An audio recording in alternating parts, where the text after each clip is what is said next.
the interesting things about any character or costume item is variation. Now, as I mentioned in a previous video, there's about 13 different ties the 10th Doctor wore in Doctor Who during his entire tenure. And one of the greatest things is that some makers have taken it upon themselves to make these ties available to the mass market. Now, as with my previous video, I'm going to talk about two different ties today, and the first one I'm going to go with is the very first tie that showed up with the blue suit.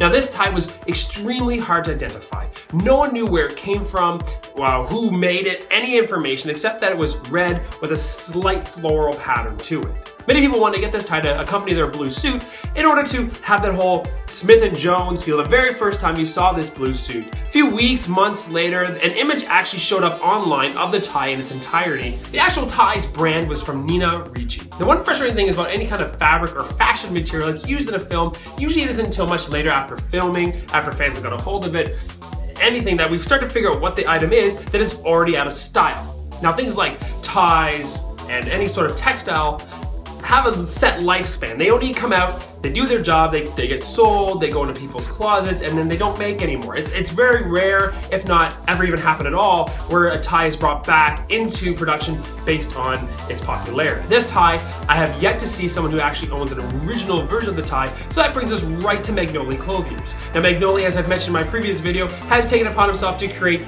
multiple versions of different David Tennant ties and Matt Smith bow ties and other garments from Indiana Jones and James Bond, anything you can imagine, and his ties are just fabulous. Now, as you're looking at this tie here, you'll see how detailed it is. All the detail was drawn out and approximated, and it really made for a really beautiful tie. It definitely has some of its own quirks as well, with its herringbone pattern in the background and a few other things as well. And it has actually shown up in multiple episodes. It didn't just show up in the one.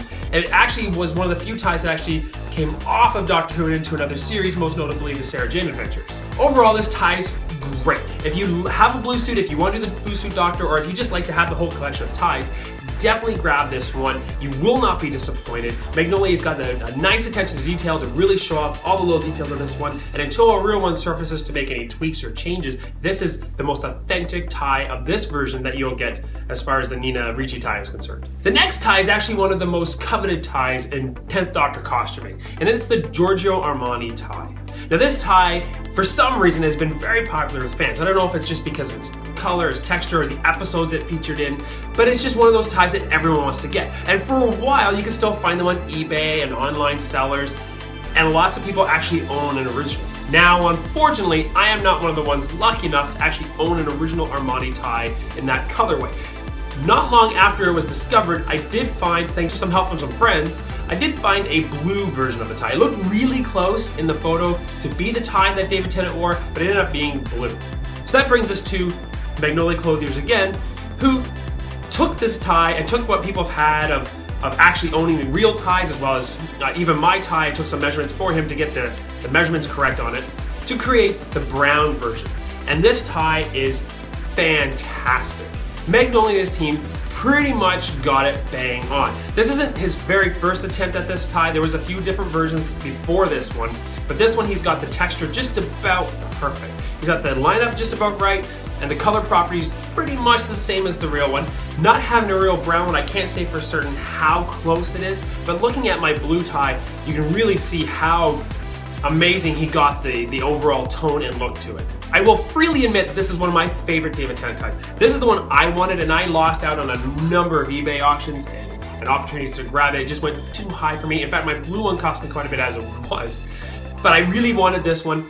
And so Magnoli's is a great alternative. So there you go. Magnoli did a great job on these. I'll definitely be making more purchases from him in the future. He's done a great job on every 10th Doctor tie I've seen so far, barring little changes and tweaks here and there. But he's always willing to work with the fans and always going to turn out a magnificent product. Be sure to check the description for some links to purchase these ties yourself. Also check out Stephen Rick's tie index page so you can see where they showed up in the episode and where they showed up in the entire series. Be sure to subscribe if you want to see some more videos. I will have more tie videos and more 10th Doctor stuff coming up. I will eventually talk about this guy right here. And also click here if you want to check out my previous tie video. Definitely worth a check out. So that's going to be 4 ties you can see.